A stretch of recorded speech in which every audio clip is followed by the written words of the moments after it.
Alright, here we are. You got hired as a DP or director, but before that, all you've done are like the weddings or event photography, videography. All you've done is a one-man band, right? And this time you actually have a crew, and crew is asking for a lookbook, or the actors and actresses, if you're a director, asking for a lookbook. But unfortunately, since you never needed one, this is your first time, you don't even know what it is. If that's the case, then not a problem, because today we're gonna go through how to create a really good looking lookbook, and I'm gonna explain you what it is lookbook and what you need one.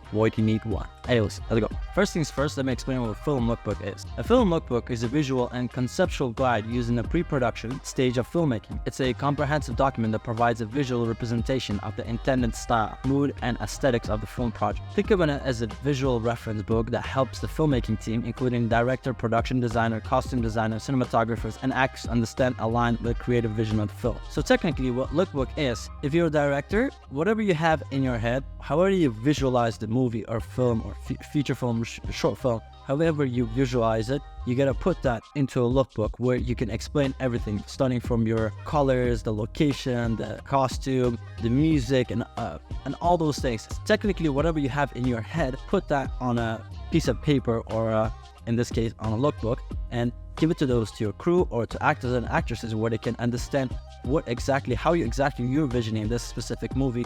That way they can create something closer to your vision. Simple as that. Hopefully it wasn't too complicated. So basically there are 9 things in total that you need to put down in a lookbook in order to create something that is appealing and that will everyone understand. First one being introduction. Introduction is a logline, tagline, synopsis, and what is your movie about, like the short story about it. Second one being a mood and tone. I usually put a mood and tone second because that is basically explains what kind of a mood that you're going in, what kind of a movie that you're trying to create. Third one is a color palette. Color palette is also important because it depends on your story. If it's a love story, for example, if you think about a movie Her, they use a lot of red, like a light red colors, or a lot of yellows, and all that matters, right? For example, if you watch the David Fincher movies, there's a lot of dark scenes, so that's why he always chooses like the dark yellow or dark green, a lot of dark colors. And all the cinematographers, all the directors have their own specific colors they use the most. David Villeneuve also likes the dark colors. If you watch The Prisoner or one with the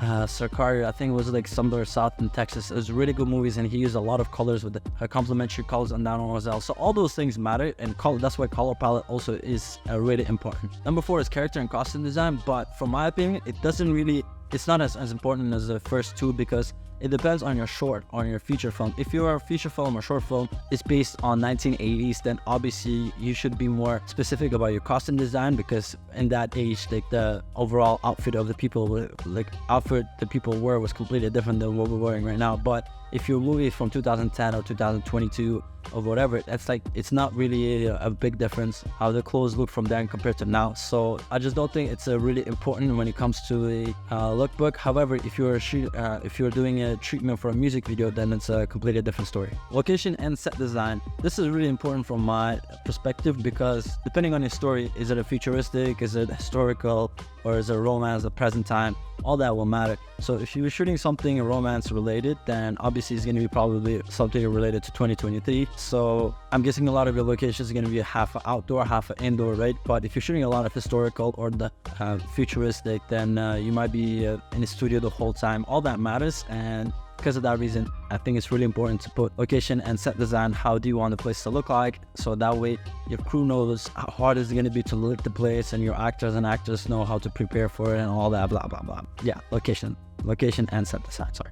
Number 6, my personal favorite, cinematography and shot composition. This one is really important as well because depending on that, your whole mood of the film might change. If your cinematographer is a big Wes Anderson guy, but your director really likes David Fincher, so there's gonna be a lot of headbutts, like, you know, they're gonna try to go against each other with a lot of misunderstandings. So make sure that you talk to your cinematographer and you guys both come up with a solid idea on how you see the film, feature film, short film to end up being. For example, you guys should both agree on a specific shot. Do you guys both like a lot of gimbal, handheld shot, or do you guys like a lot of tripod shot? I personally like a lot of tripod shots, so I'm obviously gonna try to talk to my director and ask him like, hey, can we use this can we keep everything on a stick? Sometimes if you don't have enough time, then I'll be like, okay, this is gonna be a tight shot, or this is gonna be really a long day, so let's try to keep everything on a handheld. So all those things matters. And also, like I said earlier, the shot composition.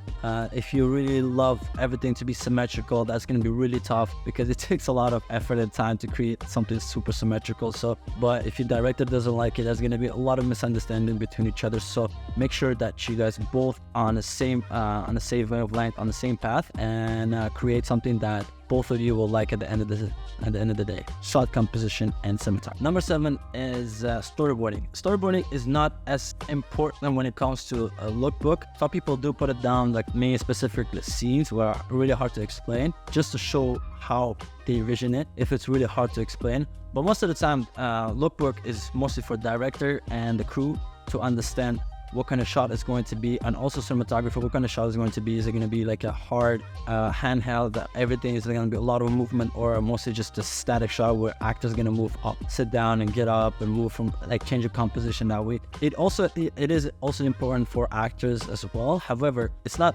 really necessary to put on a lookbook because it's going to make your lookbook massive. You don't have to put lookbook ideally. I never do it. Whenever I shoot a short film, if I have to do any kind of treatment, I don't usually put it down. But if you do, it's just an extra step that will help your crew and actors to understand your visual style and genre. It's not necessary to put this down, but because I spoke about it a little bit earlier, but it is also a plus if you have it, because if people know that what kind of film they're getting into, is it a horror, is it a historical, is it futuristic, is it drama, is it comedy, and all that bullshit. So if you do know your genre but you don't know your style, so I would suggest you find somebody that you like the most.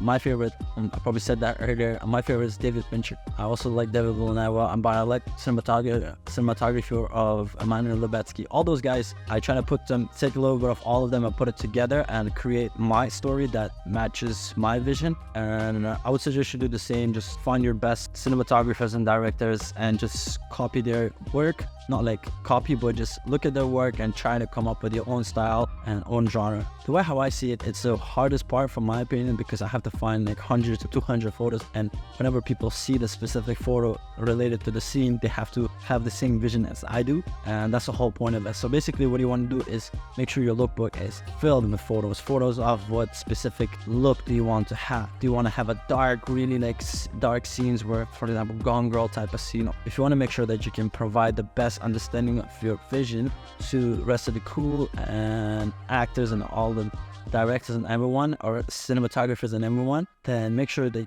find pictures, visual inspiration that matches the best to your style of the film. I think that's everything. That's from top to bottom, that all you need into a lookbook. Again, lookbook doesn't have to be super complicated to understand. All you want to do is literally just have whatever you have in your head, whatever vision you have in your head about this film, you should be able to technically copy and paste into someone else's head with help of a lookbook. That is pretty much it. And if you did that, if you just give your lookbook to somebody, is like, hey, how do you see this film to turn out? And if they tell you exactly how you visioned it, that means you did a great job. So that was it. That's all I want to share with you guys today. As always, I hope you guys liked it. I hope you guys enjoyed it. And if you did, thumbs up if you liked it, thumbs up if you loved it. And I'll see you guys on the next episode. Ciao.